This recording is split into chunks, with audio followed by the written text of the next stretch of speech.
Financing and valuation sound intimidating, but the exam only wants a few clear ideas, including one you can literally compute. Let's learn them. Financing is about 9% of the exam and valuation about 14 together, a big slice worth getting right.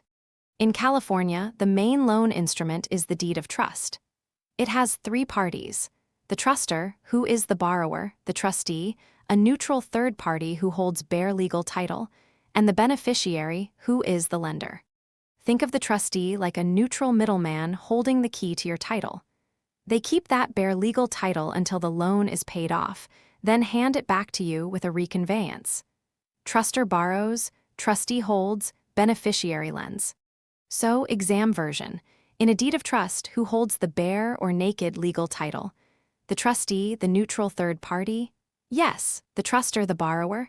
No, they have possession, not legal title. The beneficiary, the lender? No, the county recorder. No. The rule, trustor borrows, trustee holds the naked title, beneficiary lends. Now a loan program people mix up. Under an FHA loan, the FHA does not lend you any money.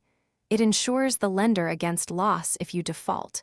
You pay mortgage insurance for that, and the loan is. Test it. Under an FHA loan, what does the FHA actually do? Insure the lender against loss? Yes.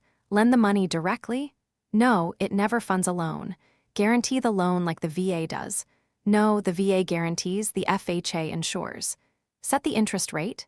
No. The rule, FHA insures, VA guarantees, and neither one lends directly.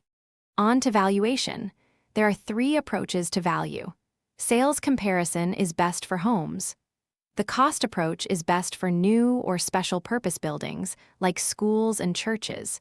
And the income approach is best for rentals, and it's the one with a formula.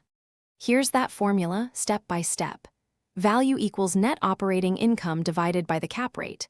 First, find the net operating income, that's income minus operating expenses, and you never subtract the mortgage. Second, divide it by the cap rate, $60,000 of income at an 8% cap rate. Third, read the value, $750,000. Which brings up the classic trap.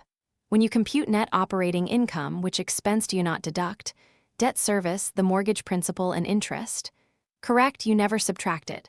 Property taxes? No, those come out. Insurance? No, that comes out. Management fees? No, those come out too. The rule, net operating income is income minus operating expenses, never the mortgage. Recap. The deed of trust has a trustor, a trustee who holds the naked title, and a beneficiary. FHA insures, VA guarantees. The three approaches are comparison for homes, cost for special buildings, and income, where value equals net operating income divided by the cap rate.